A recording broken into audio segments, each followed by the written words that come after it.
Puro kayo marugami udon. Hindi naman siguro masama kung susubok naman tayo ng Chinese food.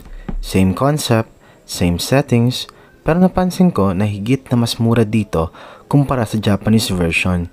Parang 30% discount. Ito ay ang Rui House. Chinese cuisine siya, pero masarap din at maayos ang ambience. Tara, share ko na din ang experience ko sa loob. Tulad nga ng marugame, pwede ka kumuha o pumili ng toppings or extras after mo umorder ng main meal na gusto mo. Kumuha lang ako ng konti kasi hindi naman ako sobrang takaw.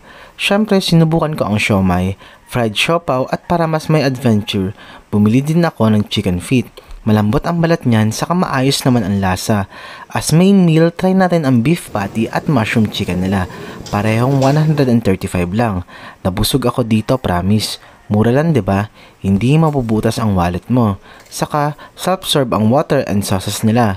Masarap yung dark sauce at orange sauce. Yung lasa ng black sauce parang malapit siya sa soy sauce, pero yung orange sauce perfect na perfect. Parang siya yung nalalagay sa orange chicken na matamis at maasim na perfectly blended. Yung chilies nila ay hindi gaanong maanghang. Nakakagulat lang kasi bagong pala yung mas darker shade na may chili, tapos yung isa naman na reddish is parang maalat na mas maanghang lang ng konti. Yung burger naman ay masarap din. Considering the price ay hindi ka nalugi dito. Kaso it's not perfect tulad nitong mushroom chicken. Mas masarap lang ang burger for me kasi medyo mild ang lasa ng mushroom chicken, pero pag hinaluan mo siya ng red chili and orange sauce, talagang nag-e-elevate ang flavor niya.